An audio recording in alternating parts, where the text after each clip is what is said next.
मोदी सरकार का। मोदी सरकार का जो स्वर गूंज रहा है, बहनों और भाइयों, यह वैसे ही नहीं है। इसके पीछे कारण है, क्योंकि आज नया भारत देश और दुनिया के अंदर हुए परिवर्तन का साक्षी है। हम देख रहे हैं दुनिया के अंदर हमारा सम्मान बढ़ा है, सीमाएं सुरक्षित हुई है, विकास के कार्य तीव्र गति से आगे बढ़े हैं और गरीब कल्याणकारी योजनाओं ने नए रिकॉर्ड बनाए हैं। जो एक कांग्रेस के लोग, समाजवादी पार्टी के लोग बड़े बड़े दावे कर रहे हैं, इनके समय की सच्चाई यह है कि गरीब भूख से मरता था, किसान आत्महत्या करता था, बहनों और भाइयों, नौजवान पलायन करता था और विकास के कार्य भ्रष्टाचार की भेड़ चढ़ जाते थे।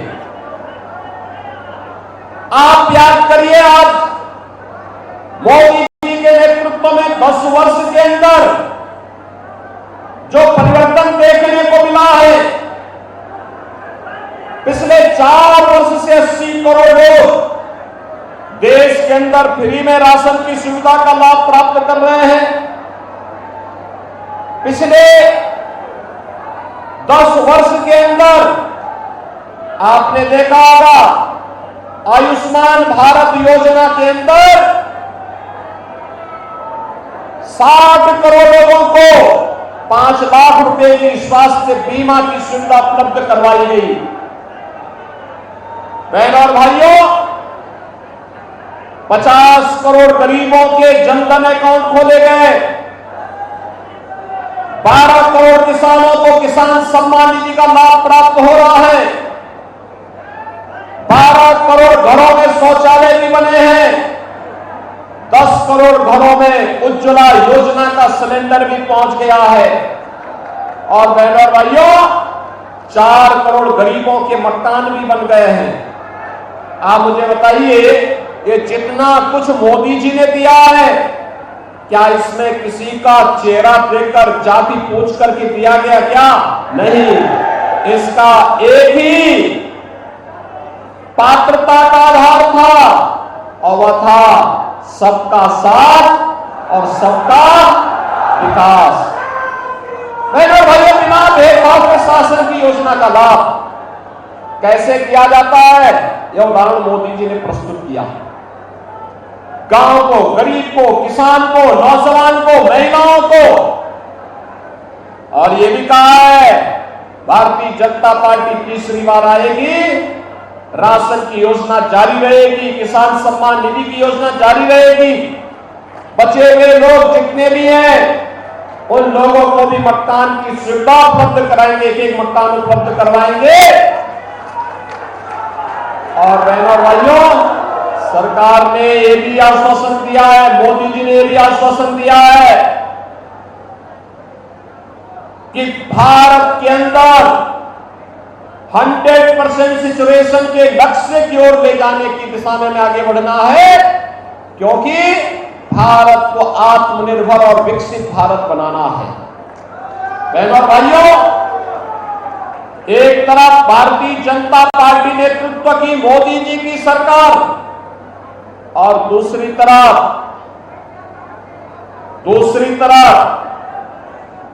कांग्रेस और समाजवादी पार्टी का घोटालों का इतिहास।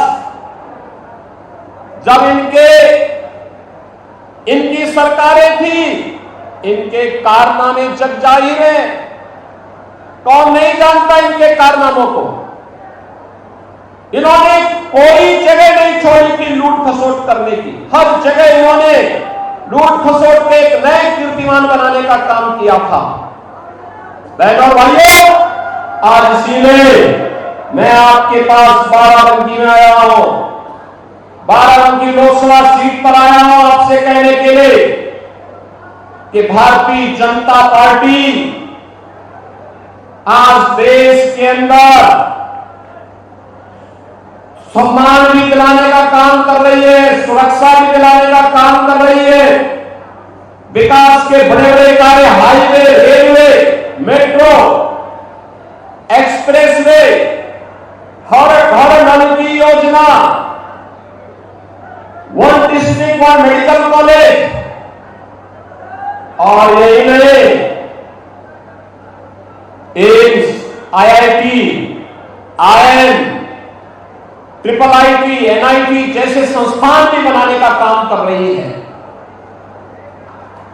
और इस सब से बढ़कर के बहनों और भाइयों, विकास है तो विरासत को भी संजोने का काम भारतीय जनता पार्टी कर रही है।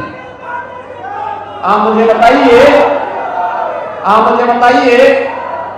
ये समाजवादी पार्टी के लोग और कांग्रेस के लोग तो राम मंदिर का विरोध करते थे कि नहीं करते थे? करते थे ना। ये लोग क्या कहते थे, आज भी लोग कह रहे हैं। कांग्रेस के एक बुद्धि तापा क्या कहते हैं? कहते हैं भारत के अंदर राम मंदिर का निर्माण बेकार हुआ। इस समाजवादी पार्टी का महासचिव भी यही कहता है, कहता राम मंदिर का निर्माण बेकार हुआ। जब इनकी सरकारें थी तब क्या कहते थे? कोई कहता था परिंदा भी पर नहीं मार सकता, कोई कहते थे राम हुए ही नहीं। बहनों और भाइयों, हिंदू आस्था के साथ खिलवाड़ करना ये कांग्रेस और समाजवादी पार्टी की हमेशा से यही उनके कारनामे रहे हैं। और इसीलिए जो राम भक्तों पर गोली चलाते थे, क्या उनसे आप उम्मीद करते हैं कि राम मंदिर का निर्माण करते रहे? तो राम भक्तों पर गोली चलाने वाले लोग हैं। एक और राम भक्तों पर गोली चलाते थे और दूसरी तरफ आतंकवादियों पर दायर मुकदमों को भी वापस लेते थे। और इसके बहनों भाइयों, आज हम सब आपके पास आए हैं। पूरा चुनाव अगर आप देखेंगे तो पूरा चुनाव राम भक्तों और राम द्रोहियों के बीच में जा चुका है। आप मुझे बताओ, क्या राम द्रोही को हमारा वोट जाएगा क्या? जाना चाहिए क्या? हमने तो राम को राष्ट्र का पर्याय माना है। और बहनों भाइयों, जो कल तक राम को नकारते थे, आज किस मुंह से राम की वे बात करेंगे? और हम तो इस बात को हमेशा से विश्वास करते रहे हैं कि हो ही वही जो राम रसी रखा। और इसीलिए प्रभु राम की भी इच्छा यही है कि उनका भक्त ही फिर से देश का प्रधानमंत्री बनेंगे ना। ये जो परिवर्तन आया है, विकास का, सम्मान का, सुरक्षा का, गरीब कल्याण का और आस्था के सम्मान का भी, यह मोदी जी के करिश्माई नेतृत्व के कारण ही संभव हो पाया है। उन्हीं के कारण संभव हो पाया है। अन्यथा बहनों भाइयों, एक कांग्रेस का बस चलता, एक कांग्रेस अनुसूचित जाति, जनजाति और पिछड़ी जाति के विकारों पर सेंध लगाने का काम कर रही है। कांग्रेस का मैनिफेस्टो उठा करके देखिए।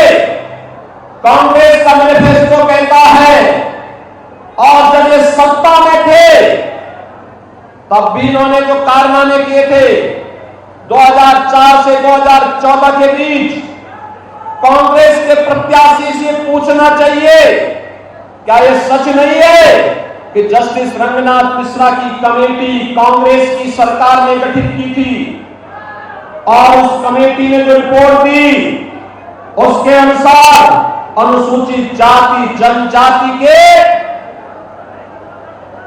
यानी ओबीसी को मिलने वाले 27% आरक्षण को कमेटी ने कहा था कि मुसलमानों को इसमें से एक हिस्सा दे देना चाहिए। वो तो भारतीय जनता पार्टी ने विरोध किया था, तब जाके रुका। फिर उसने प्रयास किया, राजेंद्र सच्चर की अध्यक्षता में एक कमेटी गठित की और उस कमेटी ने रिपोर्ट दी कि क्योंकि धार्मिक आधार पर आरक्षण में बाबा साहब भीमराव अंबेडकर ने विरोध किया था, तो इस बार उन्होंने क्या शरारत की थी? इस बार शरारत की थी कि मुसलमानों की कुछ जाति को अनुसूचित जाति में शामिल कर देंगे। भारतीय जनता पार्टी ने इसका भी विरोध किया, कहा था कि अपने गरीब दलितों का, वंचितों का, पिछड़ी जाति के लोगों के हकों पर डकैती डालने की छूट हम कांग्रेस को नहीं देंगे, तब जाके आरक्षण मिलता है। ये सपा और कांग्रेस के लोग जो बोल रहे हैं ना, ये सफेद झूठ है। सच्चाई यह है ओबीसी और एससी एसटी के आरक्षण पर सेल लगाने का काम इन लोगों ने किया था, तो भारतीय जनता पार्टी ने इनको सेल नहीं लगाने दिया, अन्यथा यह आपका अधिकार मुसलमानों को सौंप देते। ये तो डॉक्टर मनमोहन सिंह जी जब प्रधानमंत्री थे उन्होंने कहा ही था कि देश के संसाधनों पर पहला अधिकार मुसलमानों का है। और आज भी कांग्रेस यही कह रही है, कांग्रेस आज भी कह रही है। यानी श्री राहुल गांधी का बयान आपने पढ़ा होगा, उन्होंने कहा गरीबी एक झटके में हटा देंगे। अरे 65 वर्षों तक देश में शासन किए, तब तो कुछ किए नहीं, और आज एक झटके में कैसे हटा देंगे? एक पत्रकार ने जब उनसे प्रश्न किया तो इन्होंने कहा कि एक झटके में हटा देंगे, कहा इसके लिए क्या करेंगे? उसने कहा हर नागरिक की संपत्ति का सर्वे करवाएंगे और फिर उसमें विरासत टैक्स लगा देंगे। विरासत टैक्स का मतलब आप जानते हैं ना, आपके बाप दादों ने जो संपत्ति बनाई है उस संपत्ति में से आधा हिस्सा कांग्रेस और सपा के गुंडे जबरदस्ती ले लेंगे। क्या आप इसको स्वीकार करेंगे? क्या स्वीकार करेंगे? क्या? अरे खून पसीना आपके पूर्वजों का, और उसको हड़पने का काम है कांग्रेसी लोग करेंगे। क्या आप उसको स्वीकार करेंगे? क्या बहनों और भाइयों, ये तो भारतीय जनता पार्टी की सरकार है, आज आपको सुरक्षा भी दे रही है। आपने देखा विरासत का सम्मान भी कर रही है, विकास भी करा रही है। अयोध्या धाम कितने लोग गए हैं? वाह, आपके तो पड़ोसी है भगवान राम, आप तो गए हैं। अयोध्या का विकास आपने देखा ना? नई अयोध्या अच्छी लग रही है ना? और ऐसे ही विकास, जैसे अयोध्या में विकास हो रहा है, ऐसे ही हम लोग महादेवा का भी विकास करने जा रहे हैं। पूरा स्वीकृति कर दी गई, सब कुछ कार्य योजना आगे बढ़ चुकी है। हमने सतीश शर्मा को इसी कार्य के लिए लगाया हुआ है। भाइयों, यह काम केवल भाजपा कर सकती है। एक तरफ अपने आराध्य देवों के और महापुरुषों को सम्मान देने का काम, अयोध्या में रामलला विराजमान हुए हैं, घर घर में राम नाम का संकीर्तन है, तो दूसरी तरफ बड़े बड़े माफिया और अपराधियों का भी राम नाम सत्य है कि अपराधी साथ अब आप देखो, एक कांग्रेस और समाजवादी पार्टी के लोगों का सहानुभूति कभी गरीब के साथ नहीं रहा, आपके साथ नहीं रहा। इनकी सहानुभूति तो माफिया के प्रति है, माफिया के प्रति। बहनों और भाइयों, ये वही समाजवादी पार्टी है। पूर्व मुख्यमंत्री कल्याण सिंह जी के निधन पर इस समाजवादी पार्टी ने संवेदना के एक भी शब्द नहीं व्यक्त किए थे, और अभी एक माफिया मरा था, उस माफिया के मरने पर मातम मनाने के लिए समाजवादी पार्टी के नेता और कांग्रेस के नेता उसके घर पहुंचे हुए थे।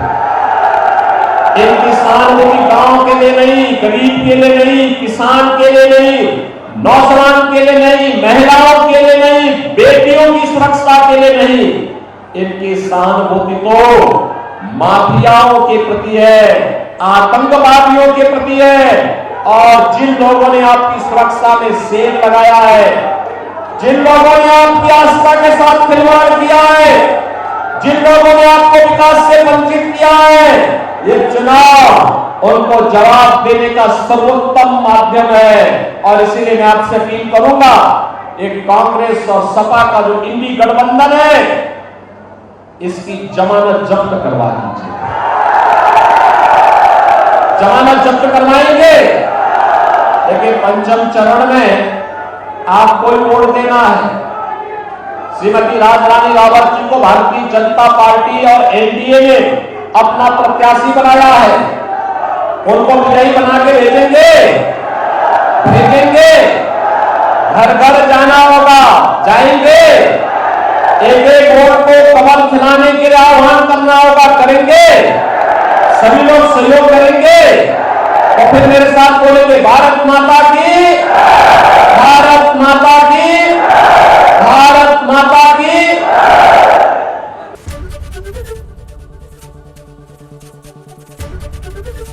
एबीपी गंगा, खबर आपकी, जुबान आपकी।